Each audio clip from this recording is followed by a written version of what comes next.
ఆసుపత్రి నుండి డిశ్చార్జ్ అయిన నటుడు మోహన్ బాబు 11 నిమిషాల ఆడియోను విడుదల చేశారు. కుటుంబ సమస్యల్లో ఎవరైనా జోక్యం చేసుకోవచ్చా? ప్రజలు, రాజకీయ నాయకులు దీనిపై ఆలోచించాలి. మీడియాపై నేను కావాలి అని దాడి చేయలేదు. నా ఇంట్లోకి దూసుకొచ్చే వాళ్ళు జర్నలిస్టులా కాదా అనేది నాకు తెలియదు. మీడియాను అడ్డుపెట్టుకుని నాపై దాడి జరగొచ్చు అని అనుకున్నాను. జరిగిన ఘటనకు మనస్ఫూర్తిగా చింతిస్తున్నాను అని ఆయన బాధపడ్డారు. అందరికీ నమస్కారం. 2 రాష్ట్రాల్లో ఉన్నటువంటి తెలుగు ప్రజలకు, భారతదేశంలోనూ యావత్ ప్రపంచంలోనూ ఉన్నటువంటి తెలుగు మిగతా భాషలలోని అభిమానులకు, నా శ్రేయోభిలాషులకు, ఆత్మీయులకు, ప్రజాప్రతినిధులకు, 2 రాష్ట్రాల ముఖ్యమంత్రులకు, మీడియా ప్రతినిధులకు నా హృదయపూర్వక నమస్కారాలు. గత 4 రోజులుగా ఏమేమి జరుగుతున్నదని అందరికీ తెలుసు. ముఖ్యమంత్రులు కూడా తెలుసుంటుంది. ఎందుకంటే వాళ్ళు ఎన్నో సమస్యలతో తలమునకలై ఉంటారు. కానీ ఎవరో ఆయన పర్సనల్ సెక్రటరీస్ చెప్పుండొచ్చు. నా హృదయంలో ఉండే ఆవేదన ఏమిటంటే, కుటుంబ సమస్యల్లో ఎవరైనా పర్మిషన్ లేకుండా ఇతరులు జోక్యం చేసుకోవచ్చా? మీరే ఆలోచించండి. 100% అనాల్సిన అవసరం లేదు. కనీసం 95-99% కుటుంబ సమస్యలు ఉంటూ ఉంటాయి. అంటే మేమంతా నటులం కాబట్టి మా విషయాలు, పాపులర్గా ఉన్నటువంటి రాజకీయ నాయకుల విషయాలు, కొంతమంది ఉన్నవి లేనివి, లేనివి ఉన్నవి చెబుతూ ఉంటారు. చెప్పేవాడు కూడా ఆలోచించాలి, వాళ్ళ మనసులు, వాళ్ళ కుటుంబ సమస్యలు అని. ఇదంతా ప్రజలకు తెలుసు.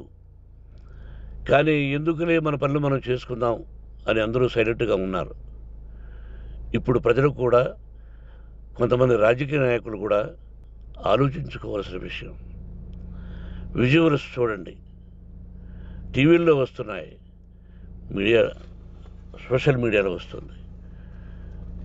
రాత్రి 8 గంటలకు గేటు తోసుకుని నా బిడ్డ మనోజ్ కుమార్ వచ్చాడు. అది రైటా రాంగా పర్సనల్ విషయం, తర్వాత మాడుకోవచ్చు.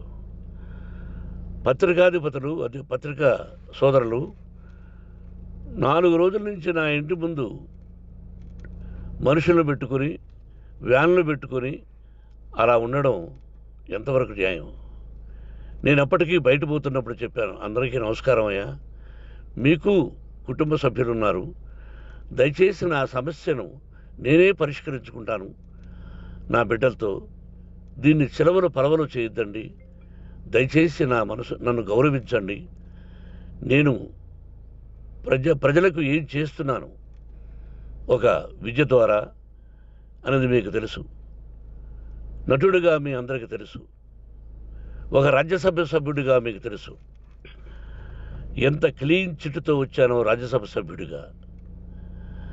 నా హృదయంలో ఉండే ఆవేదన చెప్పనలవే కాదు, మీకే చెప్పాలి.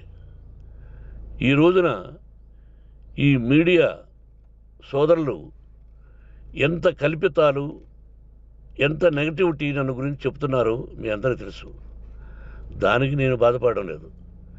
మీరు ముఖ్యంగా తెలుసుకోవాల్సింది, రాత్రుల్లో గేటు తోసుకుని, గేటు పగలగొట్టి పర్మిషన్ లేకుండా ఎవరైనా రావచ్చా? మీరే చెప్పండి. వచ్చిన వాళ్ళు అందరూ మీడియా సోదరులా, లేకపోతే ఇంకెవరైనా నా మీద పగ, రాగద్వేషాలతో ఏదో ఒక ఛానల్ చేతులు పెట్టుకుని అలా వచ్చి ఉంటారేమో సందేహం. కానీ వాళ్లను కొట్టాలని, తిట్టాలని మనసా వాచ దైవసాక్షిగా నేను అలా ఆలోచించేవాడిని కాదు. ఎందుకు